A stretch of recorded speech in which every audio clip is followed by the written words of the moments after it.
Impossible word को अगर अलग अलग किया जाए तो बन जाता है आई एम पॉसिबल। इम्पॉसिबल कुछ होता ही नहीं है दोस्त, ये एक सिर्फ मिथ है। इस दुनिया में इम्पॉसिबल नाम का कोई वर्ड ही नहीं है। डॉक्टर ली दी फॉरेस्ट एक बहुत ही फेमस साइंटिस्ट थे। उन्होंने 1655 में एक स्टेटमेंट दिया, चंद्रमा पे जाना इम्पॉसिबल है, चंद्रमा पे कभी कोई जा नहीं सकता। पृथ्वी विज्ञान की अधिकतम सीमा है, जिस भी साइंटिस्ट को जो भी करना है अर्थ की बाउंड्रीज में ही रह के करना होगा। कभी भी कोई भी इस अर्थ के बाहर नहीं जा सकता, ना ही चांद पे, ना ही किसी और प्लैनेट पे। लेकिन कुछ लोगों ने इस बात को नहीं सुना और 1669 में नील आर्मस्ट्रॉन्ग चांद पे पहुंच गए। उसके बाद स्पेस जर्नी तो ऐसी हो गई जैसे हम और आप बैंकॉक और दुबई चले जाते हैं। बैरन कैल्विन एक बहुत ही फेमस साइंटिस्ट थे। उन्होंने एक स्टेटमेंट दिया, पक्षी के अलावा कभी भी कोई आसमान में उड़ नहीं सकता क्योंकि ग्रेविटी उसको नीचे गिरा देगी। लेकिन राइट ब्रदर्स ने उस स्टेटमेंट को गलत साबित किया। साइकिल के स्पेयर पार्ट से इंसान को पक्षी बना दिया। 16 साल लगे राइट ब्रदर्स को इस एरोप्लेन बनाने में। लेकिन इन लोगों ने किसी के स्टेटमेंट्स को नहीं सुना जिसमें लोग कहा करते थे कि पक्षी ही उड़ सकते हैं और कुछ भी नहीं। ये कहानी है ऐसी लड़की की जिसको बचपन में ही पोलियो था। वो कहती थी कि मेरे डॉक्टर्स ने मुझसे कहा कि तुम कभी चल नहीं सकती, लेकिन मेरी माँ ने मुझसे कहा तुम चलोगी भी और दौड़ोगी भी। मैंने अपनी डॉक्टर्स की नहीं सुनी, माँ की सुनी, बहुत मेहनत की, दिन रात एक कर दी। ये कहानी है विल्मा रडोल्फ।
लेटर तो वही लेटर है जो उनको बचपन में उनके प्रिंसिपल ने दिया था।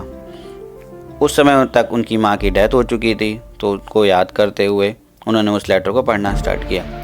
जैसे ही उन्होंने उस लेटर को पढ़ा तो वो टूट टूट के रोने लगे।